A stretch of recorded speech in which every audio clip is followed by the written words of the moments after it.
नमस्कार, आप देख रहे हैं एनबी न्यूज़ और मैं हूं स्वाति चौरसिया। आप सभी का स्वागत करती हूं हमारे इस खास कार्यक्रम में। आज मेरे साथ मौजूद हैं सफीरपुर उन्नाव से विधायक बुम्बालाल दिवाकर जी। बुम्बालाल जी, आपका बहुत बहुत स्वागत है एनबी न्यूज़ पर। जी बहुत बहुत धन्यवाद।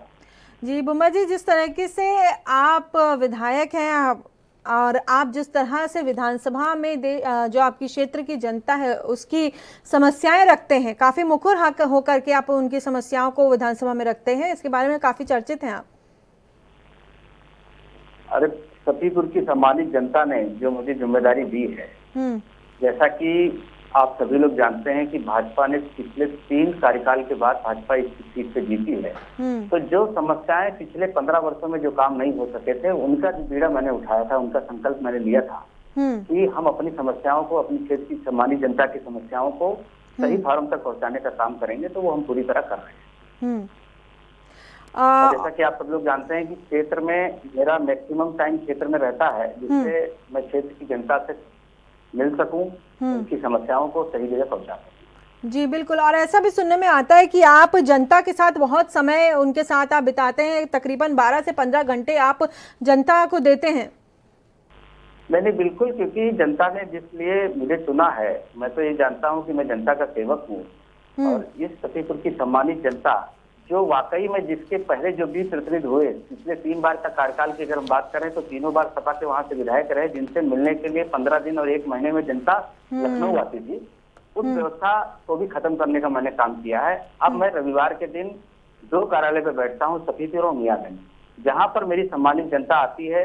उनके दर्शन करने का अवसर मुझे मिलता है, उनसे आशीर्वाद लेने का अवसर मिलता है। और सम्मानित जनता की जो समस्याएं हैं, चाहे वो क्षेत्र, ब्लॉक, तहसील स्तर की हो, चाहे वो ऊपर के विकास के कार्यों की हो, उन सबको हम सुनते भी हैं और उनको सही तरीके से सही जगह पहुंचाने का काम भी हम करते हैं, सही फार्म पर पहुंचाने का काम हम करते हैं। जी, तो आपने बताया कि आप जनता के परेशानियां सुनते हैं और उसका निस्तारण भी करवाते हैं। साथ ही साथ आपसे जानना चाहेंगे कि कोरोना था वो वैश्विक महामारी बन करके आया था, ना केवल हमारे देश में बल्कि पूरी दुनिया के लिए वैश्विक महामारी थी। ऐसे में किस तरह से आपने अपनी क्षेत्र की जनता की मदद करी, क्या कुछ उनके लिए किया? जैसा कि हम सभी लोग विदित हैं इस बात से कि वैश्विक महामारी में, कोरोना की इस वैश्विक महामारी में पूरा देश ही नहीं, पूरा विश्व इससे संक्रमित भी हुआ और सबसे ज्यादा जो समस्याएं आई। लेकिन अपने देश में, हमारे देश के यशस्वी प्रधानमंत्री जी को मैं बधाई देना चाहूंगा कि यशस्वी प्रधानमंत्री जी ने सही समय पर लॉकडाउन करके, सही समय पर लॉकडाउन 4 कार्य जो भी किए गए उनको सही समय पर करना। उसके बाद जो भी समस्याएं थी, जैसा कि हम सभी लोग देख रहे थे कि जब हमारे श्रमिक दूसरे प्रदेशों से यूपी में आना चालू हुए, जैसा कि आप सभी लोग भी जानते हैं, तो उन सब की पूरी देखरेख करना, उनको सही साधन मुहैया कराना। उसके बाद उनको 15 दिन का, 14 दिन का क्वारंटाइन करके 1000 रुपए की धनराशि और उसके साथ 35 किलो राशन देने का काम सरकार ने किया। और आज भी नवंबर तक की हर यूनिट पे 5 किलो राशन मुफ्त में सरकार के द्वारा दिया जा रहा है। इसके लिए मैं अपने सूबे के यशस्वी मुख्यमंत्री आदरणीय योगी आदित्यनाथ जी को भी बहुत बहुत बधाई देना चाहूंगा कि जिस कोरोना काल में 24 घंटे में 18-18, 20-20 घंटे आदरणीय मुख्यमंत्री जी ने काम किया है। और एक ही बात मैं और कहना चाहता हूं कि भारतीय जनता पार्टी का कार्यकर्ता जिसने वाकई में सड़कों पे आके जिस तरीके से हमारे योद्धा, चाहे वो पुलिसकर्मी हो, चाहे वो डॉक्टर्स हो, चाहे पैरामेडिकल की टीम हो, चाहे उसके साथ साथ हमारे सफाई कर्मी हो, सब लोगों ने जिस तरह योद्धाओं ने काम किया है, उसी स्तर से हमारे भारतीय जनता पार्टी के एक एक कार्यकर्ता ने बूथ स्तर तक की कोई गरीब अपने घर में भूखा न सोए, हर गरीब की कैसे इलाज हो, इसकी चिंता करने का काम किया है।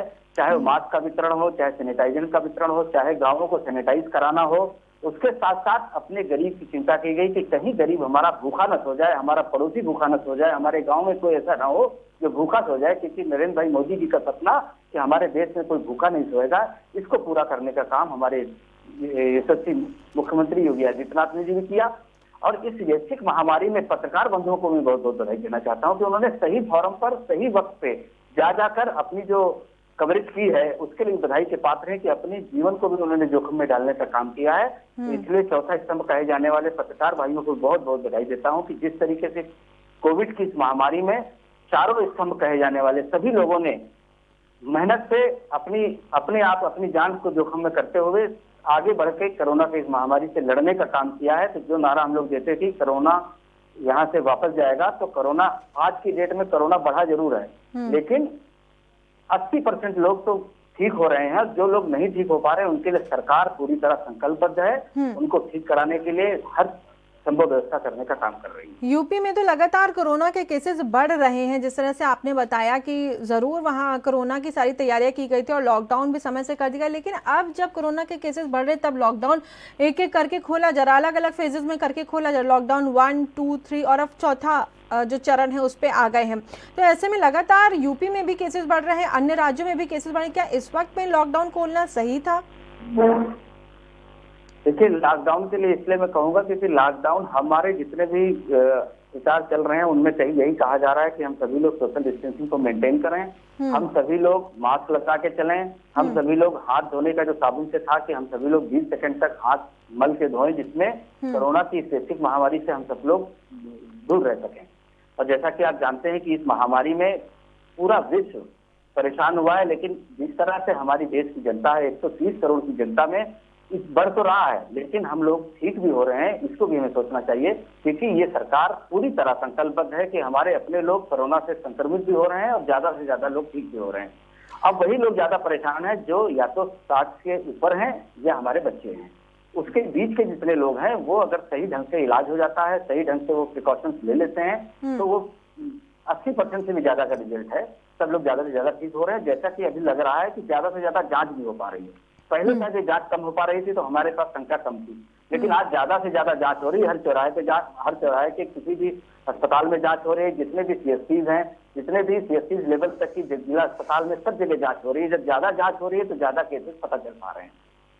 ठीक है, आपने कहा जिस तरीके से कि ज़्यादा जांच हो रही है इसलिए ज़्यादा केसेस सामने आ रहे हैं। ठीक है, इस मुद्दे पे भी बात होगी हमारी कि कोरोना काल था और अभी भी बना हुआ है, लॉकडाउन खुल रहा है और ज़्यादा से ज़्यादा केसेस सामने आ रहे हैं। ठीक है, प्रवासी मजदूरों की बात कर लेते हैं। जिस तरीके से बड़े बड़े शहरों को छोड़ करके मजदूर अपने घर वापस लौटे, उसके बाद उन्होंने ये कहा, कई जगह पे उनके ये बयान सामने आए कि अब हम वापस नहीं जाएंगे, अपने ही क्षेत्र अपने ही राज्य में रहेंगे। तो उनके लिए क्या कुछ तैयारी है, कैसे उनको रोजगार देंगे?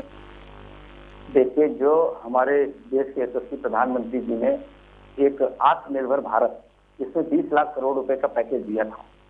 हमें लगता है कहीं न कहीं उस पैकेज के माध्यम से जो मनरेगा के काम आए थे, आप तो जैसा कि जानते हैं जो मनरेगा की प्रतिदिन की मजदूरी 182 रुपया थी, उसको हमारी सरकार ने 202 रुपया कर दिया। उसके बाद भी हम मनरेगा के माध्यम से अपने किसान, अपने मजदूरों को, श्रमिकों को जो वाकई बाहर से आए थे, दूसरे प्रदेशों में काम कर रहे थे, अपनी जीविका चला रहे थे, उनको पूरे सम्मान के साथ उनको काम देने का काम सरकार कर रही है।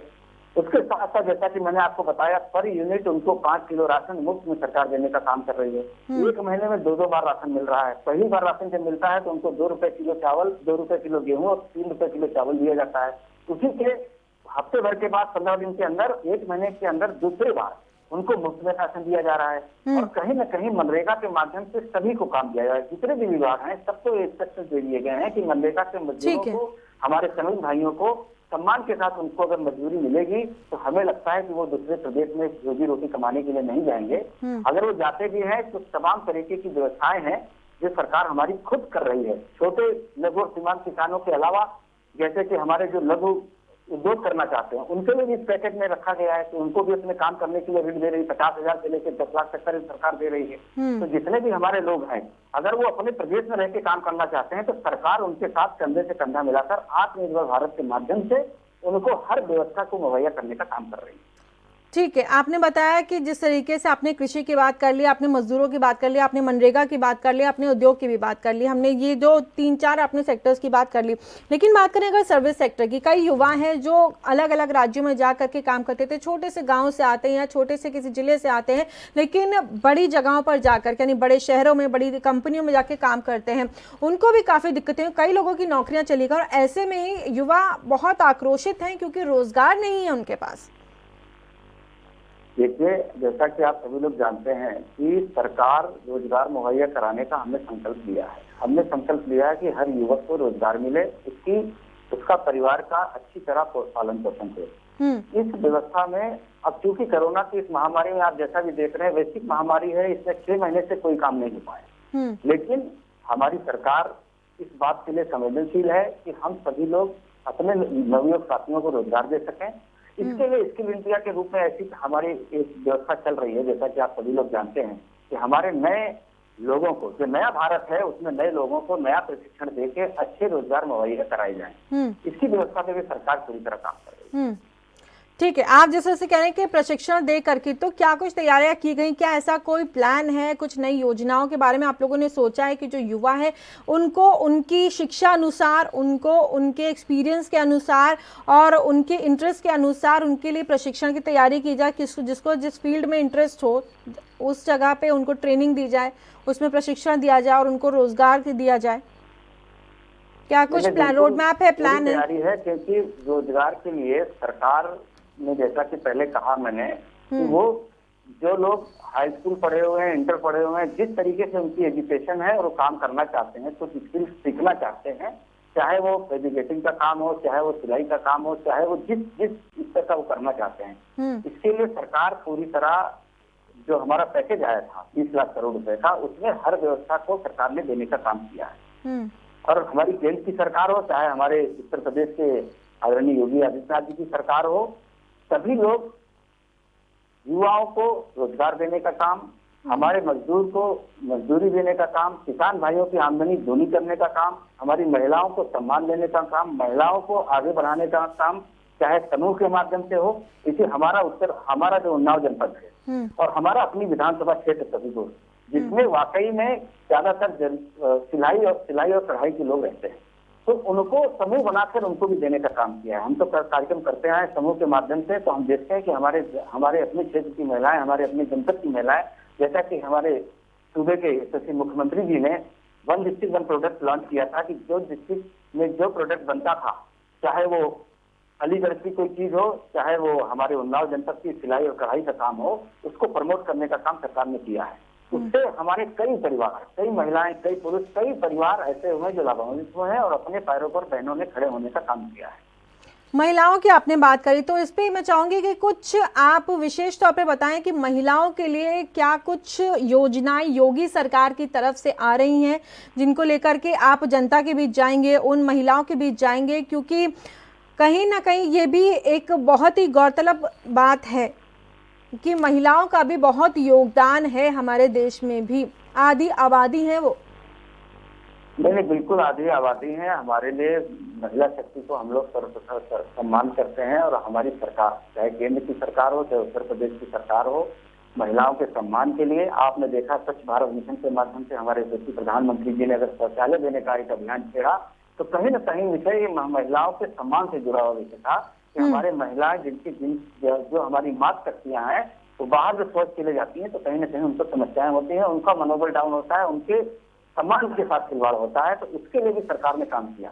और जैसे कि हम अपने देश के यशस्वी प्रधानमंत्री जी की बात करें, उज्ज्वला गैस के माध्यम से उन्होंने घर घर में फ्री में रसोई गैस के कनेक्शन देने का जो काम किया है, उसके माध्यम से हमारी माताओं बहनों का सम्मान भी बढ़ा है, माताओं बहनों का स्वास्थ्य भी ठीक हुआ है। क्योंकि जो चूल्हे से खाना बनाती थी, कहीं न कहीं वो 100 और 200 सिगरेट के बराबर उनको धुआं लगता था, तो उनके कहीं लंग्स, फेफड़े और टीबी की बीमारी उनको होती थी। लेकिन जब इस सर्वे में पाया गया कि माताएं बहनें क्योंकि सिगरेट बीड़ी नहीं पीती, लेकिन वो ज्यादा अस्वस्थ कैसे रह सकती हैं, तो कहीं प्रधानमंत्री जी से भी सोच थी, उन्होंने ये गैस को मुहैया करा के हमारी माताओं बहनों के सम्मान को बढ़ाने का काम किया है। आत्मनिर्भर भारत के माध्यम से महिलाओं के सम्मान में महिलाएं अपने पैरों पर खड़ी हो पाए, ये भी केंद्र सरकार ने करने का काम किया है। अगर हम योगी आदित्यनाथ जी की बात करें, ठीक है बम्बालाल जी, आपसे हम सवालों का ये दौर लगातार जारी रहेगा, लेकिन यहाँ पे रुकेंगे एक छोटे से ब्रेक के लिए। आप कहीं मत जाइए, बने रहिए एएनबी न्यूज के साथ।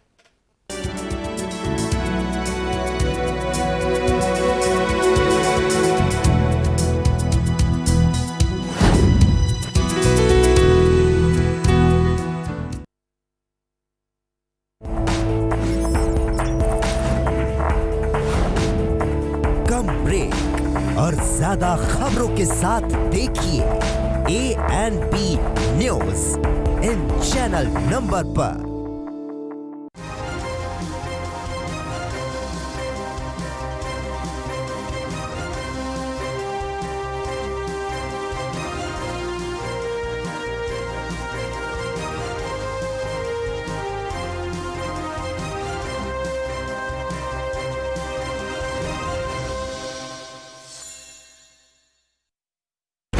सबसे अलग अंदाज।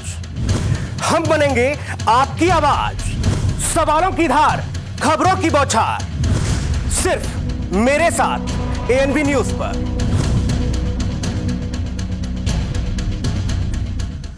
क्या आप दुबले पतले कमजोर हैं, आपकी सेहत नहीं बनती, भूख कम लगती है, वजन नहीं बढ़ता?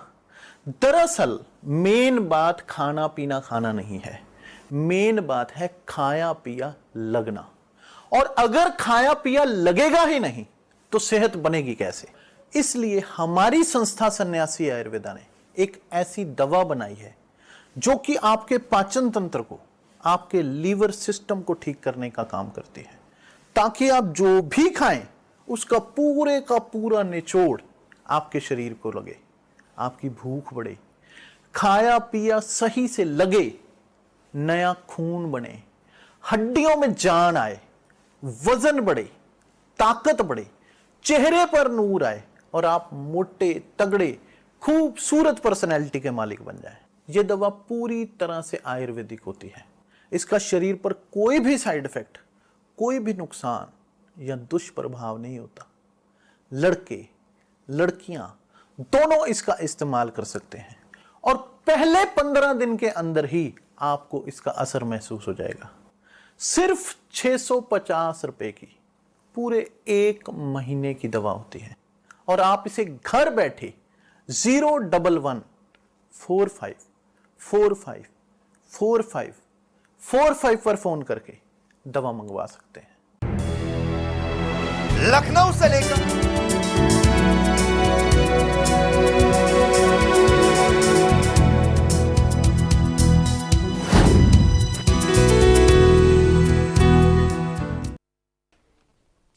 तो बम्बालाल दिवाकर हमारे साथ एक्सक्लूसिवली एएनबी न्यूज़ पर बने हुए हैं। उनके साथ सवालों का सिलसिला लगातार जारी है, तो एक बार फिर से उनसे जुड़ते हैं।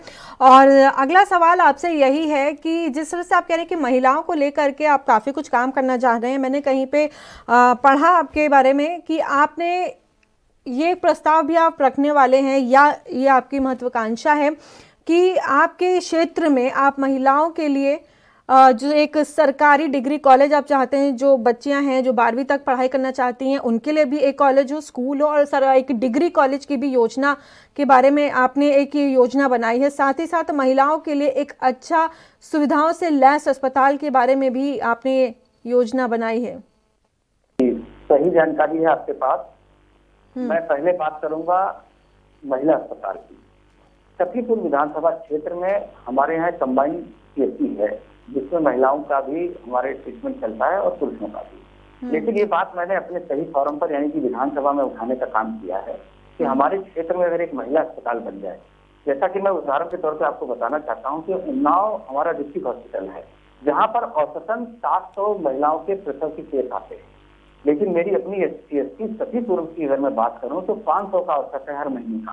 तो यहाँ पर भी एक महिला अस्पताल अगर बन जाता है, मैंने इस बात को अपनी विधानसभा में रखने का काम किया है कि हमारी महिलाओं का अगर ये बस किसी एक बिल्डिंग पहले सपा की सरकार में 10 साल पहले 1-2 कमरे की बिल्डिंग पहले बन चुकी है, लेकिन उस बिल्डिंग का संचालन नहीं हो पाया। आज बर्जर स्थित में बिल्डिंग है। मैं अपने सूबे के एसएसपी मुख्यमंत्री जी से भी मिल चुका हूँ इस मामले में। मैंने कहा कि जब तक आप उस व्यवस्था को देने का काम करेंगे, जब तक उस 2 मंजिला बिल्डिंग को चालू करा दिया जाए और वहां पर कुछ एडिशनल डॉक्टर्स और पैरामेडिकल दे दिए जाएं जिससे वो महिला उस कंपाउंड का संचालन हो सके और हमारी महिलाएं जो भीड़ में आती हैं उनको उस भीड़ से अलग रखा जाए ताकि उनका इलाज भी अच्छी तरह हो सके। और क्योंकि सखीपुर जैसी जगह पे जहाँ पिछले 15 वर्षों में विकास नहीं हुआ था, वहां पर डिग्री कॉलेज की जो बात आपने रखी, मैं एक चाहता हूँ कि राष्ट्रीय डिग्री कॉलेज खुल जाए सखीपुर की विधानसभा क्षेत्र में।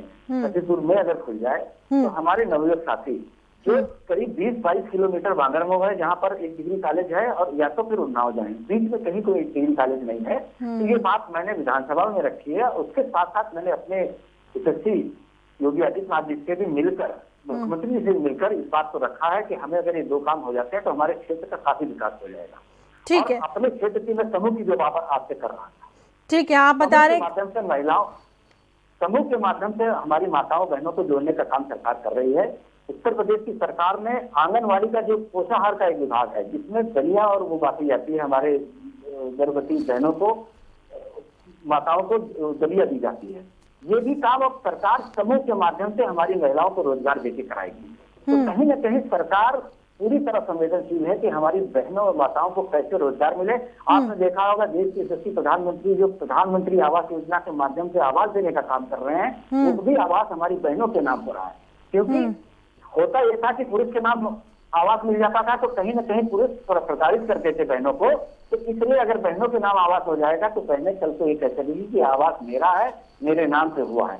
तो महिलाओं के प्रति ये सरकार पूरी तरह ठीक है, संकल्पबद्ध है और महिलाओं को आगे बढ़ाने के लिए, महिलाओं के सम्मान को आगे बढ़ाने के लिए पूरी तरह काम कर रही है। ठीक है, आपने बताया, आपने कहा कि आपने विधानसभा में भी मुद्दा उठाया था और साथ ही साथ आपने उत्तर प्रदेश के मुख्यमंत्री योगी आदित्यनाथ के सामने भी इस मुद्दे को रखा, जहां आपने कॉलेज और अस्पताल की बात रखी। क्या उनकी तरफ से आपको आश्वासन दिया गया है? कब तक बन सकता है? कोई इसकी प्लानिंग है कि कब तक ये तैयार हो जाएगा, ताकि जो जनता आपको देख रही है उन तक भी ये संदेश पहुंचे कि कब तक उन्हें सुविधा मिल जाएगी? देखिए, आप थोड़ा सा हम लोग को इस पर भी विचार करना चाहिए कि वैश्विक महामारी से हम लोग गुजर रहे हैं। विकास कार्यों में थोड़ी सी रुकावट जरूर हुई है, लेकिन मैं जानता हूँ कि अपने यशस्वी मुख्यमंत्री जी के बारे में, क्योंकि वो ऐसे नेता हैं, ऐसे हमारे कृषि मुख्यमंत्री हैं, जो संकल्प कर लेंगे वो पूरा करेंगे। अभी सरकार को 15-16 महीने चुनाव को बचे हैं, लेकिन मैं बड़े दावे के साथ कह सकता हूँ कि जो सरकार ने काम पिछले समय में अपना किया है और जो अभी कोविड में जो बाधित हुआ है, इन सब को पूरा करते हुए हम इस 15-16 महीने की सरकार में उन सभी को पीछा छोड़ते हुए हम बहुत ज्यादा से ज्यादा काम विकास से कर पाएंगे। जैसा कि मैं आपको एक जानकारी और देना चाहता हूँ कि हमारे अपने क्षेत्र में युवाओं के खेलने के लिए कोई व्यवस्था नहीं थी, लेकिन हमारे यशस्वी मुख्यमंत्री जी ने हमको एक मिनी स्टेडियम दिया है जिसकी लागत तकरीबन 7 करोड़ रुपए की है। 6.5 करोड़ से 7 करोड़ के बीच में एक बड़ा भव्य स्टेडियम बन रहा है, काम चालू हो चुका है, जिसमें अपने निरोग साथी वहाँ खेल सकेंगे। और उसके साथ साथ एक अग्निशमन केंद्र, हमारे यहाँ सेम प्रॉब्लम थी कि हमारे यहाँ उन्नाव से या तो जब कहीं आग लगती थी तो या तो उन्नाव से गाड़ी आए या बांगरमऊ से आए, लेकिन फायर ब्रिगेड की व्यवस्था भी सतीपुर में हो चुकी है, काम चल रहा है। और सड़कों का जाल की अगर हम बात करें, हम उसके लिए बधाई देना चाहते हैं अपने डिप्टी सीएम साहब को, माननीय केशव प्रसाद जी को, कि उनके नेतृत्व में आज जो सरकार काम कर रही है, सड़कों का पूरा जाल उत्तर प्रदेश में ही बिछा है। हमारी अपनी विधानसभा की बात करें, जब मैं चुनाव जीता था तो कम से कम 65 ऐसी सड़कें थी जो सिंगल कनेक्टिविटी से नहीं जुड़ी थी, किसी गांव मजरे से नहीं जुड़ी थी। उन सड़कों को जोड़ के 16 मात्र सड़कें 17 बची हैं। उसके बाद सारी सड़कें मेन सड़क से, मेन मुख्य मार्ग से जुड़ी जा चुकी है। ठीक है, आपके जी, आप कह रहे हैं कि 15 साल का जो 15 साल काम नहीं हुआ, आपने कहीं ये भी कहा है कि वो आप 5 साल में करा देंगे। कैसे संभव है और अभी तक क्या कुछ काम हो गए हैं, जरा उसके बारे में भी जानकारी दें। मैं आपसे बताना चाहता हूँ, सड़कों की अगर बात करें, 65 सड़कें, 65 मजरे और गांव ऐसे थे जो मेन मुख्य सड़कों से नहीं जुड़े हुए थे, जिनमें कोई डामर रोड नहीं गया था। लेकिन हमारी सरकार के बाद उन सड़कों को भी जोड़ा जा चुका है। मात्र 16 सड़कें भी शेष बची हैं जो मुख्य मार्ग से नहीं जुड़ी हैं। उसके अलावा पूरी विधानसभा के हर गांव को, हर मजरे को जोड़ा जा चुका है। जो जर्जर सड़कें थी उनको बनाया जा चुका है। उसके साथ साथ गांव में जितने भी पंचायत घर नहीं थे, उन गांव में पंचायत घर और आंगनवाड़ी बनाए जा रहे हैं। आज की डेट में कोई ऐसा गांव नहीं बचा है जिसमें पंचायत घर न बनाया गया हो। हर ग्राम सभा, हर ग्राम पंचायत पर पंचायत घर बन रहा है। उसके साथ साथ जो गांव में आपने देखा कि गांव में जो मुख्य धारा से जोड़ने यानी सड़क से जोड़ने का काम था, वो सरकार ने पूरी तरह संकल्प लेके किया है।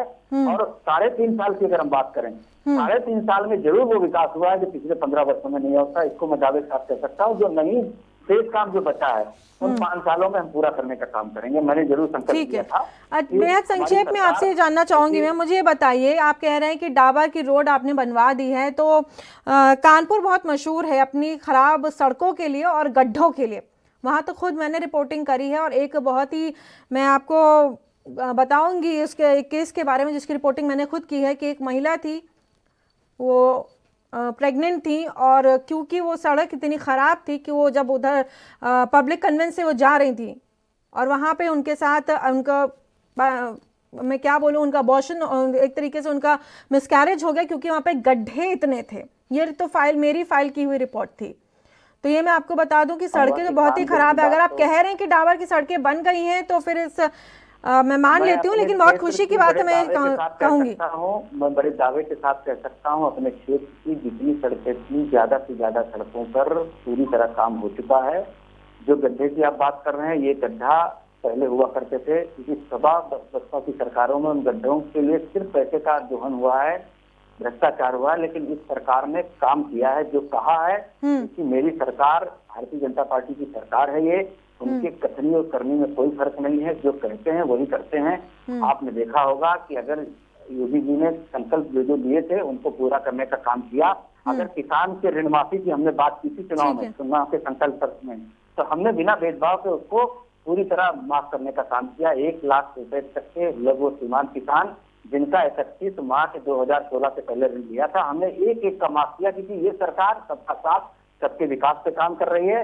आज की डेट में सबके विश्वास पे काम कर रही है। 2017 का रिजल्ट आपके साथ सामने आया, 2014 का रिजल्ट आपके सामने आया, 2019 का रिजल्ट आपके सामने आया। अभी 8 विधानसभा क्षेत्रों में उपचुनाव होने हैं। मैं बड़े दावे के साथ कहता हूं कि उत्तर प्रदेश में भारतीय जनता पार्टी का परचम 8 सीटों पर फिर से लहराएगा। मेरी बगल की सीट है विधानसभा बांगरमऊ, जहां पर फिर से दोबारा चुनाव होने जा रहा है, संभावित है। उस पर भी हम भारतीय जनता पार्टी का परचम लहराएंगे, भारी मतों से जिता के भेजने का काम करेंगे। सभी कार्यकर्ता उन्नाव जनपद के उसके ऊपर संकल्पबद्ध हैं और एकजुट होकर कंधे से कंधा मिलाकर वो भारतीय जनता पार्टी के पक्ष में मतदान भी कराएंगे, उसके साथ साथ भारी मतों से जिता के भेजने का काम। ठीक है मोहम्मद आल जी, आप हमारे साथ जुड़े, हमारे सभी सवालों का आपने बेबाकी से जवाब दिया। आपका बहुत बहुत धन्यवाद ANB न्यूज़ पर आने के लिए, अपना समय देने के लिए। तो मेरी इस पेशकश में हाल फिलहाल इतना ही, लेकिन देश दुनिया की तमाम खबरों के लिए आपको बने रहना होगा ANB न्यूज़ के साथ।